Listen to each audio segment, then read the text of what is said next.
I'd like to tell you the story about Richard and Amy Brown Lyman, one of the most powerful and important married couples in the Church of Jesus Christ of Latter-day Saints during the first half of the 20th century. Now, their individual stories are riveting on their own. Amy Brown Lyman shaped the modern Relief Society as much as nearly anyone else, and Richard Lyman was the last member of the Quorum of the 12 Apostles to be excommunicated. But their stories are also important to understand the larger saga of Mormonism in America. They're actually a key part of my book, American Zion and New History of Mormonism, which is fresh out in paperback. I did a video on it last week. So today I thought I would do a video digging into the rise and fall of a certain strain of Mormon progressivism as told through the fascinating and tragic tale of Richard and Amy Brown Lyman. Let's dig in. Both Richard Lyman and Amy Brown were born to elite LDS families, displayed lots of talents, and expected to accomplish a lot in their lives. Richard Lyman was the son of one apostle, Francis Lyman, who would become the president of the Quorum of the 12 Apostles, and the grandson of another LDS apostle, Amasa Lyman, who was excommunicated for heresy decades earlier, maybe a topic for another video. Richard was 6'5", barrel-chested, handsome, and displayed an intellectual acumen that led him to advanced degrees at some of the best schools in the nation. Amy Brown, conversely, was born to an influential bishop and stake president in Utah County, was one of 25 children born to 3 plural wives, was 5'3", but very energetic and brilliant, and she had high aspirations, especially in the decades following the end of polygamy, when many Mormon women were expecting new opportunities now that the shackles of polygamy were gone. Now, Richard and Amy met while they were at Brigham Young University, but they put off marriage and courted for several years until Richard finished his master's degree at the University of Michigan. During the meantime, Amy taught school, got her education, and wanted to be something beyond just a wife and a mother. Her letters display a precociousness of trying to be much more than the traditional housewife. Both Richard and Amy attended graduate courses at the University of Chicago shortly after marriage, where Amy took courses on Shakespeare, the Bible as literature, and importantly, social reform. And she learned the lessons of the modern social gospel movement of trying to use religion to improve the lives of everyday society. And she wanted to bring that back into the Latter-day Saint tradition. Richard and Amy returned to Salt Lake City after Richard received his PhD from Cornell University and was hired to start the University of Utah's mechanical engineering program, where the two quickly became two of the most powerful figures in the Salt Lake City elite and intellectual and progressive scene. They represented a new generation of Mormons, much more willing to interact with the broader society and seek secular reform efforts to improve the world around them, including incorporating all these new sciences and ideas and technologies and processes that they were learning at universities like the University of Chicago, Cornell, and the University of Michigan. Because of their talents and a bit of their pedigree, they were both called into leadership positions to help shape the LDS community. Amy Brown Lyman was called to serve on the General Board of the Relief Society in 1909 and was quickly handed the keys to help transform the women's organization into a modern society.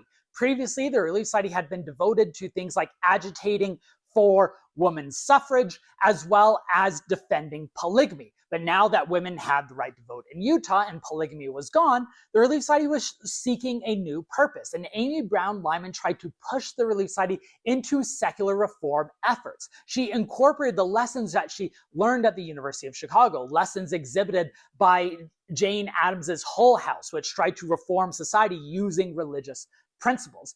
She even got into fights with others who were more traditional and orthodox in Relief Society, like Susie Young Gates, who in many ways represented the old guard, hence the name Young. She was, of course, descended from Brigham Young, who believed that Amy Brown Lyman was moving the organization into too much of a secular and assimilationist and progressive direction.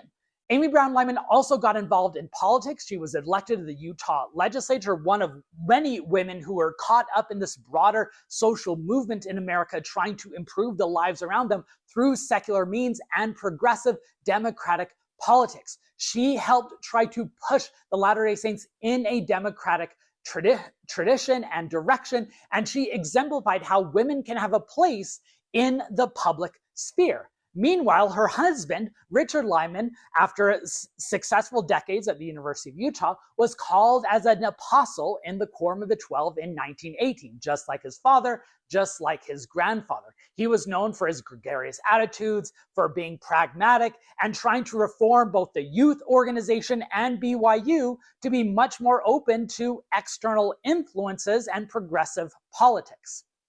By the way, as a quick plug, if you enjoy these types of historical stories and unpacking their broader historical context and their legacies and meanings for today, please make sure you're subscribed to this channel. I try to do historical deep dives every Monday. I do connections of history to modern day media, politics, and movies and TV shows on Wednesdays. And on Fridays, I do an overview of books and articles that I recommend reading if you want to be and become an expert on a particular historical subject. All right, let's get back to the history. Now we need to talk about the family dynamics of the Lyman household because they represented an era in tradition, or an era in transition, sorry. Amy gave birth to 2 children, but then after that second children, it appears that she decided to cut off marital relations to Richard. There were both medical reasons. She had 2 difficult pregnancies, and her mother had suffered from a prolapsed uterus, so it appeared that there was medical concerns of not wanting to become pregnant again. But there were also social conditions. This is an era of growing birth control in America, the time that Margaret Sanger tries to push birth control and gets imprisoned for her activities. And while Amy Brown Lyman probably would not have identified with these that broader social movement, she did exhibit a cultural anxiety to take control of her body and to be more than just a mother and birthing lots of children and being barefoot in the kitchen, as the common stereotype back then went. Richard, meanwhile, seems to have not been fully comfortable with this new domestic arrangement. At one point, he was chided by a poem that was performed at a gathering of Quorum of the 12 Apostles and their wives, in which he was needled for not being able to have the traditional domestic arrangement because his wife was always going off and leading one society or another, or running for office and pushing through legislation, while poor Richard was left at home having to do his own dishes and laundry.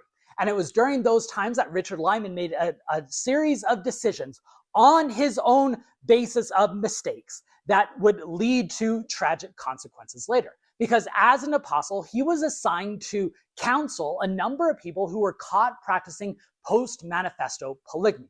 Go and watch my other videos on post-manifesto polygamy if you haven't yet. But in general, the LDS Church announced in 1890 that they were no longer going to be practicing polygamy, although they continued practicing it even at the highest levels until 1904, when they gave a second manifesto. And then some even still continued practicing until 1909, 1910, when they really tried to put a stop on it and they started excommunicating those who got caught up in these post-manifesto webs. One of those people that got caught up in those post-manifesto sealings was a man named Victor Hegsted, who took on several plural wives after the second manifesto. He ends up coming to an agreement with Richard Lyman, who was assigned to handle his case. He avoided excommunication. He also avoided being publicly shamed as long as he repented, confessed, and he gave up his plural wives. One of those plural wives was a woman named Anna Sophie Jacobson, and Richard Lyman, as an apostle, was then set to counsel her. Unlike Victor Hegsted, Anna Jacobson was excommunicated. There was a bit of a double standard going on there. And eventually, through these number of counseling visits between Richard Lyman and Anna Sophie Jacobson, the two fell in love. However, they tried to keep it platonic, at least at first. They viewed each other as a prospective plural spouse, and they agreed that when one of them died, they would be sealed in the temple so that they could be together the eternities. So it appears, at least at the start, this was a spiritual, maybe an emotional affair of trying to bind them together, but they did not enter into a polygamous union, even though there were plenty still entering into polygamous unions. Now, I want to emphasize again that decision by Richard Lyman to fall in love with Anna Sophie Jacobson, even though he would later justify it, connecting it to his home domestic arrangements, this was in no way Amy Brown Lyman's fault. And I don't want to come across as making that clear. That was Richard Lyman's own libido. It was his own push. And I'm just giving the broader context because that's an excuse that Richard Lyman gave. This private, emotional, and spiritual affair continued simultaneously with both Amy and Richard taking larger public responsibilities.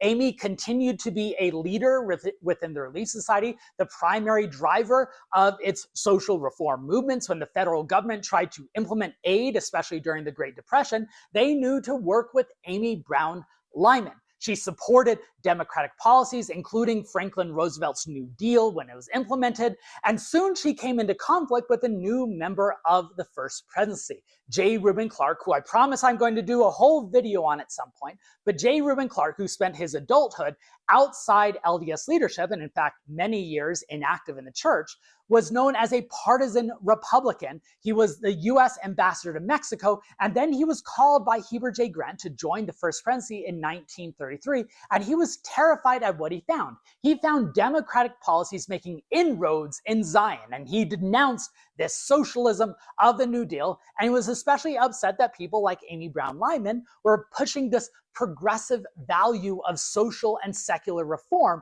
And so there were clashes between those two individuals over the future of Mormonism. They had competing visions of Mormonism's role in the modern society. Eventually, one way to take care of the conflict was Richard Lyman and Amy Brown Lyman were sent on a mission. Richard was going to preside over the church's foreign missions in England, and Amy was to assist them. When they returned, Amy Brown Lyman became the Relief Society president, and there were some tense meetings between her and J. Reuben Clark, where J. Reuben Clark emphasized, I want the Relief Society to take a step back, to operate more in the private sphere, to emphasize testimonies and being a spiritual housewife, while Amy Brown Lyman was still publicly agitating for women to be involved in the public sphere.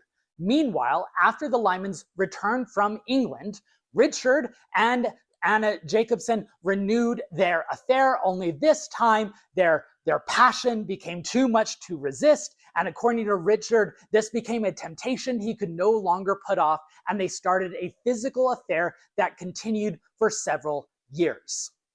Now, maintaining a covert physical affair while you're an apostle and your wife is the General Relief Society president would have been a horrible idea at any time. But it was an especially a bad idea in the early 1940s because J. Reuben Clark, as part of his attempts to reform the church, the initiatives he started pushing in the 1930s included trying to stamp out polygamists and fundamentalists who continued to kind of skirt beneath the local law and church ecclesiastical punishment. Clark worked with the local police to capture polygamists. He worked with the post office to censor fundamentalist mailings. He even worked with the schools to root out children of polygamists. And it was in those surveillance networks that Clark had established with the local police that Lyman's affair with Jacobson was discovered.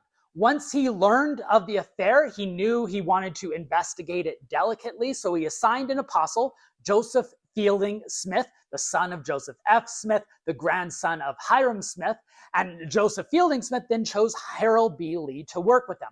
Joseph Fielding Smith and Harold B. Lee could be described as Clark men. They were the type of orthodox and conservative, trying to maintain fidelity. They were aligned with Clark on a lot of his reform efforts, and they decided that in order to prove Richard Lyman's affair, that they had to catch him in the act, which they did when they arranged to burst into Anna Sophie Jacobson's apartment on November 11th, 1943, and caught the two in Anna's bed. The next day, Richard Lyman met before the Quorum of the 12 Apostles in a long and emotional meeting. We know the contents of that meeting because Gary James Ruggiero, who wrote a phenomenal article on this topic, I'm going to pitch it at the end of the video, and there'll be a link in the description. He had access to the diaries of Smith, Lee, Spencer Kimball, and several other apostles. And we know that Richard Lyman gave a full confession. He even confessed to affairs beyond Anna Sophie Jacobson. And it was eventually decided that he would be dropped from the Quorum of the 12 Apostles and be excommunicated. And he basically knew that was coming, but what he was upset with was that the next day, the Deseret News, at J. Reuben Clark's prompting, had a front page notice about him being excommunicated for violating the law of chastity. Lyman had hoped that he could go without the public shaming like Victor Hegstead did when he was counseling him years earlier. Lyman immediately tried to petition for rebaptism. Those petitions were denied for over a decade, in part because it appears that Lyman continued this affair with Jacobson and he wasn't as contrite as they were expecting. Finally, he was rebaptized 11 years later in 1954. He then died in 1960, and then 10 years later in 1970, Joseph Fielding Smith and Harold B. Lee, the two apostles that were the ones that burst into Jacobson's apartment, now that they were in the First Presidency, they arranged for him to posthumously receive his temple and priesthood blessings again. We have a lot of evidence of how people reacted to this news. The newspapers during the time captured the people's shock at a beloved apostle being excommunicated for violating the law of chastity. There was one newspaper account that said that the people reacted with a more visceral, emotional reaction than they did to the latest dead counts coming from Europe during the World War II fightings. But the reaction that we don't have direct firsthand knowledge of was Amy Brown Lyman. But we do know from people surrounding her that she was devastated.